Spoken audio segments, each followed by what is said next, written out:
Well,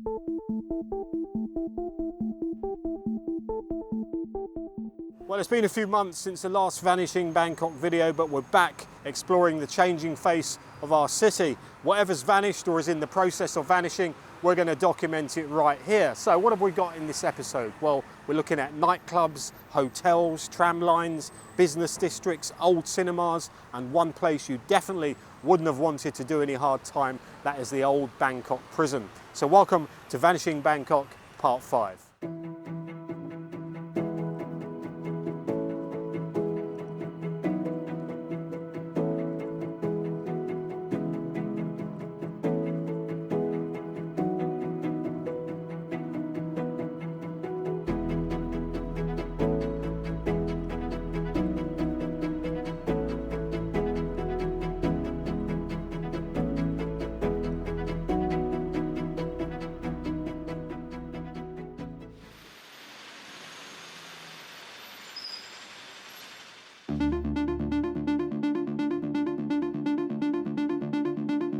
In December 2001, world-famous London nightclub Ministry of Sound opened up a second branch here in Bangkok.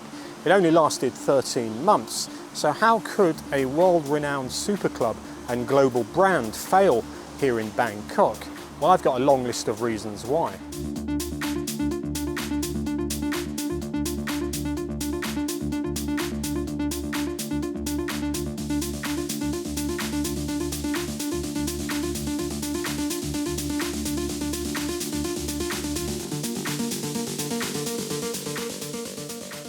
So why did the Ministry of Sound fail here in Bangkok? A city that had a growing rave and club culture in the late 1990s. I had a couple of friends who were DJs here in the clubs at that time, and they used to tell me stories about a club scene that would rival places around Europe. So I think the Ministry of Sound were probably trying to get in on the back of that, and they thought the idea up maybe in the year 2000. Little did they know that at the beginning of 2001, a new government would get in, led by Thaksin Shinawatra, and of course he famously had his war on nightlife and drugs. I remember being in bars and clubs in the early 2000s and the place would shut down at 12 or 1, and obviously those kind of closing times are not compatible with a mega club like Ministry of Sound, who obviously wanted to make money.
Up until 55 years ago, there was quite a big tram network all over this city.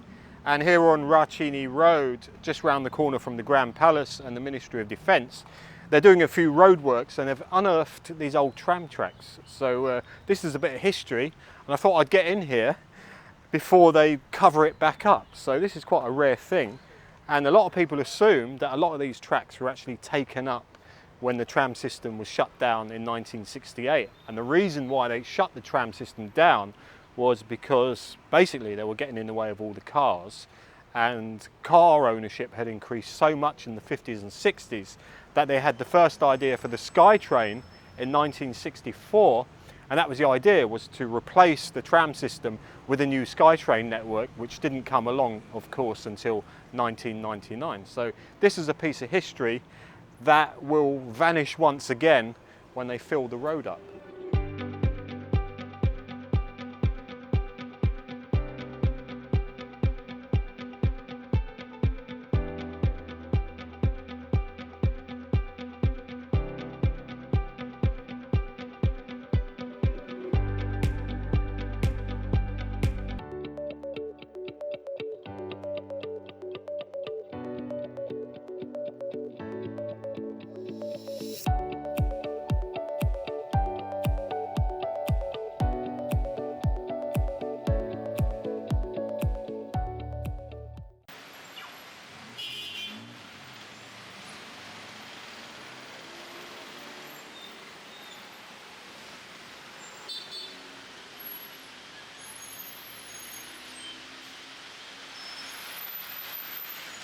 Whenever old buildings are cleared away for new development, it's not always a negative thing. Sometimes there are constructive reasons for doing so, and that is exactly what's going on here at Sukhumvit intersection. They're building the new station underground on the MRT Purple Line, and to do that, quite a few old buildings around here have had to make way.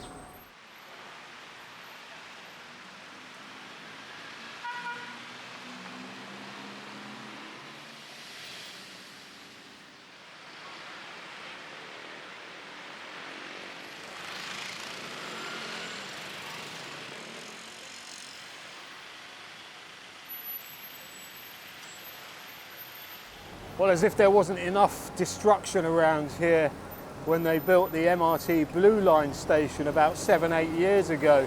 They demolished an entire row of shop houses along Charoen Krung Road to make way for the station buildings, and then when they rebuilt it, they had to make it blend in. And I must say they've done a pretty good job of that.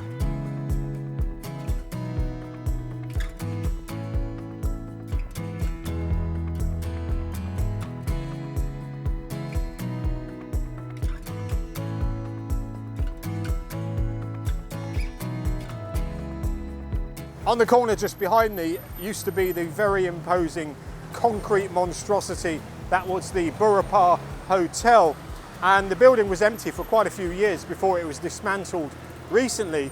In its place they're going to put a nice green space, and they're going to build a recreation of the old Sukhumvit city gate, which was of course part of the old city wall that ran right through here. And while they were excavating to build the new Purple Line station, they came across some of the old foundations of the old city wall, which they very quickly covered back up again.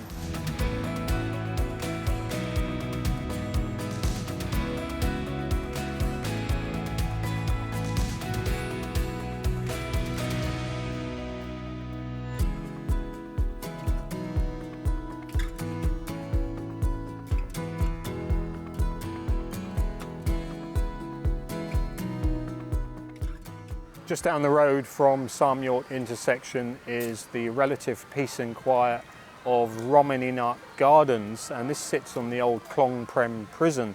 And you can see the old prison gates along Mahachai Road, slightly obscured by the MRT construction, and have actually demolished part of the old prison wall. Anyway, inside the park they've kept the old watchtowers and a couple of the old cell blocks. And the reason why I came here was because I wanted to see if they've reopened Bangkok Corrections Museum.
Well, the brass band have packed up their instruments and left, so we're back to peace and quiet here in Romininart Park. Now, I've been sitting over there having a cup of tea, doing a bit more research, and I found out another interesting fact about the old Klong Prem Prison here. It was modelled on London's Brixton Prison, and that is not a very nice place at all. I've seen the videos on YouTube about it, and Brixton Prison is one of those typical Victorian prison blocks built in the 19th century. So maybe the Thai prison authorities were looking to give any inmates sent here the most miserable experience possible. As for Bangkok Corrections Museum, it's actually moved to another location in Nonthaburi, and I'll leave the details for that and the address in the description. Definitely a place I've got to get to in the near future with my camera and my microphone.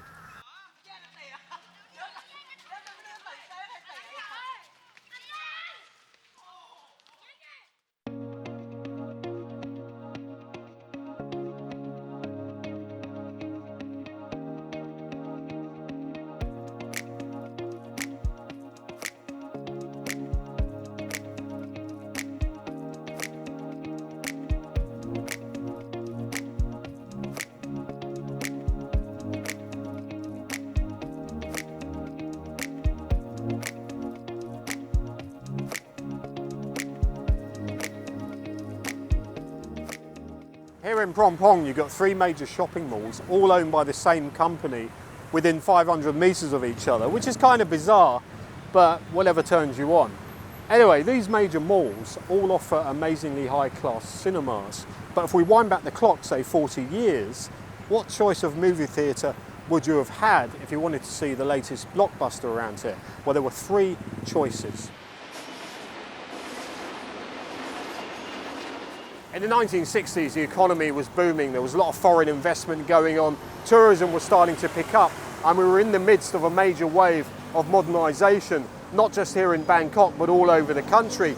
Now, one of the fruits of that was the opening of many cinemas all over Thailand, and a lot of them survived until the early to mid-1990s, but the final nail in the coffin for a lot of them was the opening of multi-cineplexes and shopping malls. Now, I'm here next to Sukhumvit Soi 41. Top Supermarket is the former location of the famous Sukhumvit Theatre. It opened in 1968 and closed prematurely in 1975. In fact, it was destroyed by fire during a screening of Monty Python's The Holy Grail.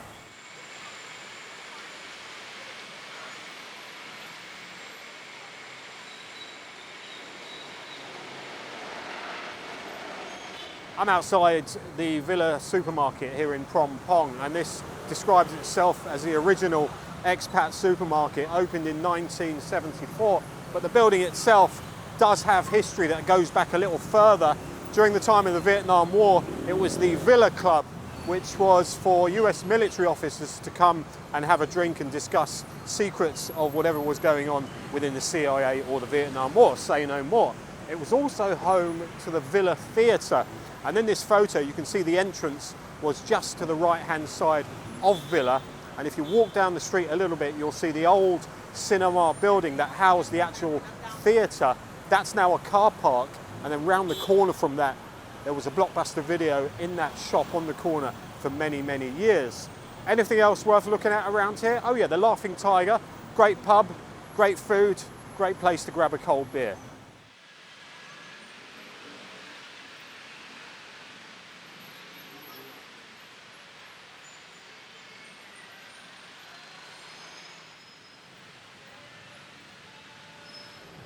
Well, I just bumped into Roger, a subscriber who disrupted me there, but I'll start again. So this is Hemisphere, of course, here on Sukhumvit Road, and if you didn't know it had opened in the last few weeks, then you've probably been on the moon. Anyway, I wanted to talk about what was here on this land before Hemisphere. It was a place called Washington Square, which was a collection of shop houses, businesses, shops, bars, restaurants, cheap guest houses, initially very popular with Vietnam vets, and it gained a bit of a cult following. Now, in the middle of Washington Square was the old Washington Theatre, a cinema that shut down around 1998.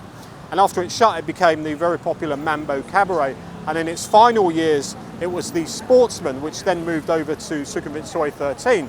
Anyway, here's a few old photos of the cinema not long after it closed, and these pictures were taken by Phil Jablon of the Southeast Asia Theatre Blogspot website, and I'll leave a link to that in the description.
100 years ago, Bangkok was riding the wave of major modernisation, and this area in particular was a hub for international trade. There were foreign embassies, foreign banks, foreign businesses and offices, lots of factories and warehouses on both sides of the river. This meant a lot of incoming foreign wealth and affluence, and to cater for that, there were bars, restaurants, music halls, dance halls, and of course, top hotels. Now, one of the grandest hotels of them all was the Trocadero here on Sukhumvit Road, and I'm sitting in front of what's left of it. In fact, there's nothing left of it.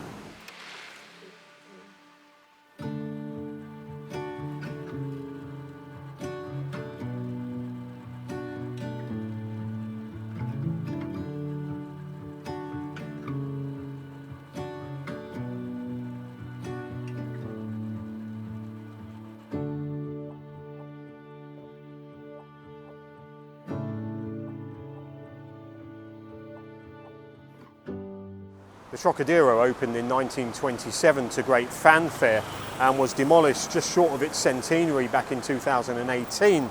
And like many hotels whose best days were long behind it, its final days were less than salubrious. In fact, the only thing left over from the old days is this street. It's called Soi Trocadero.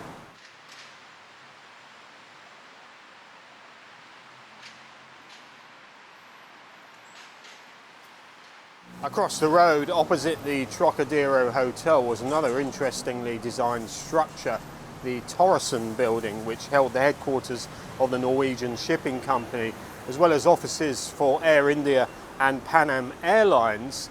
Judging by the buildings that are there now, I would say it was demolished in the late 70s, early 80s. Now, there is a connection between this building and the next location we're going to look at, which is just around the corner on Charoen Krung Road.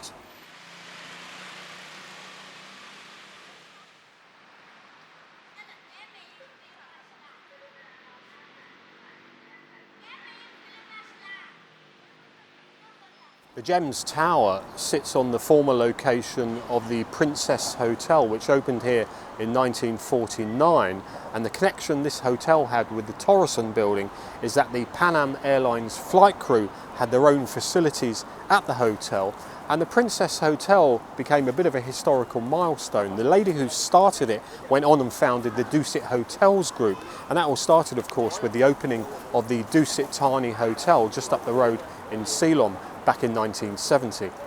Well, the Gems Tower has stood here since 1991. I don't know the exact closure date for the Princess Hotel, but I reckon it was probably the mid to late 1980s.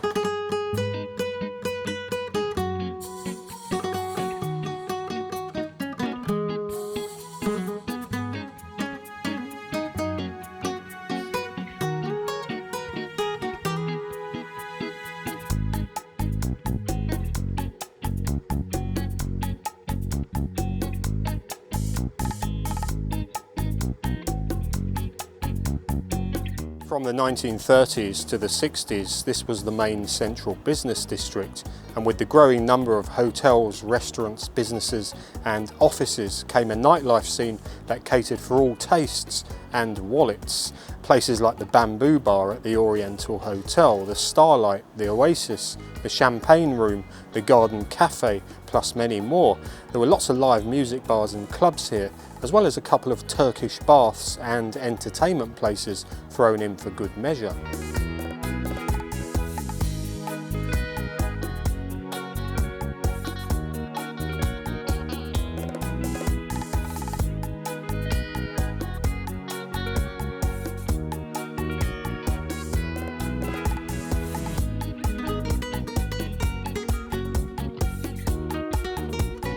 One place I read about was Chez Yves, which opened in 1952 and was only frequented by the higher echelons of society, if you know what I'm saying. An elegant nightclub with its fine wines and champagne, imported oysters, truffles and beef, an American jazz band and orchestra, and it was the first nightclub to have air conditioning. It was definitely only a place where the rich and the famous mingled.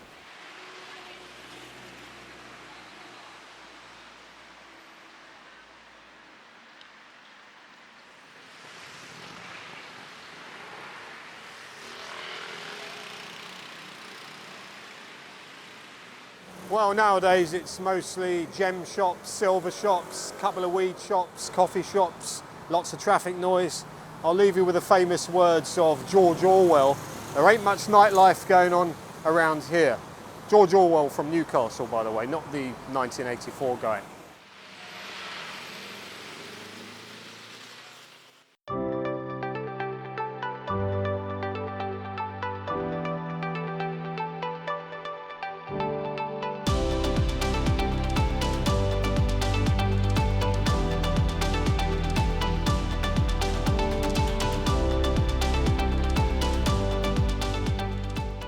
I'm standing at the bottom of what's left of the Satorn Tower. Now you probably know it as the Ghost Tower. Now when this building was in the planning stages in the late 1980s, the temple just across the road there, Wat Yanoa, opposed the plan, saying any new construction this close to the temple couldn't be higher than the temple itself. But as you know, the construction did go ahead and this is what we're left with. Anyway, that's where the story gets a little bit interesting.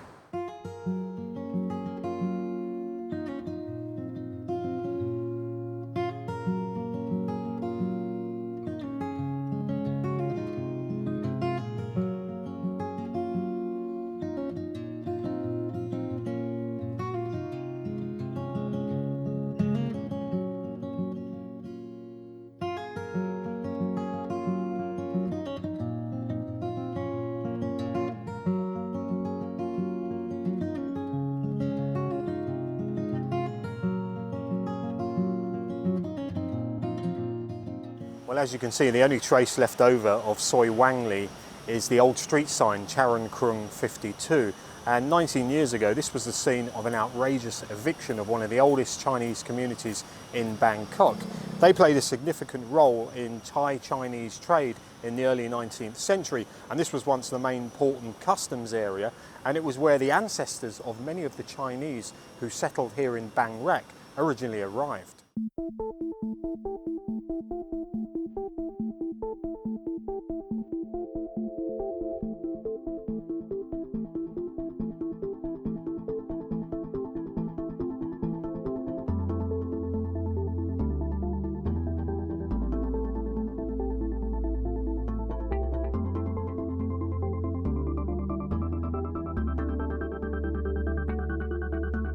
Well, sadly, in the end, despite intervention by the Fine Arts Department, who had a plan for restoration of the area, the temple shamelessly stood firm, and the plan was in place to build a 5-star hotel complex. But when the temple were called out on the fact that this hotel complex would obviously be much taller than the temple, which was against regulations, they changed the plans to a 4-story commercial development, which, as you can see, almost 20 years later, hasn't happened.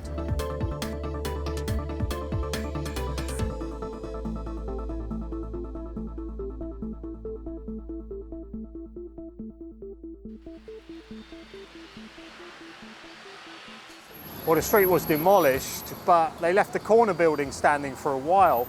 And this building had historical significance on the Bangkok nightlife scene. It was the home of Bangkok's first ever licensed premises, the Prasitipon dance bar, which had its heyday in the 1950s. There was live music and men could go in there, buy a drink and a ticket, and they'd get to dance with hostesses, both Thai and European. There were a few bars like that scattered around this area that catered for visiting sailors and locals, and you could get a beer there as recently as 2007. And as you can see in these photos, back then it still had the original interior.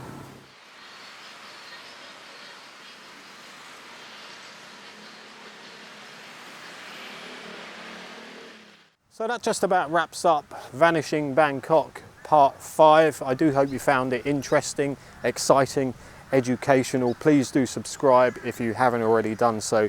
If you want to support me and support the channel, you can do so via the Buy Me a Coffee link on the screen, or you can join the channel and become a member. That just leaves me to say what I always say. Thanks very much for watching, and unless I vanish anytime soon, I will see you soon. Take care.